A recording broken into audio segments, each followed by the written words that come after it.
Project file on malaria of biology class 12th. The very first page of acknowledgement, then a simple index, then some introduction about malaria,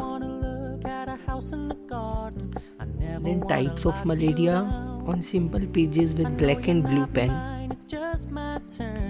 then causes of malaria with some photographs along with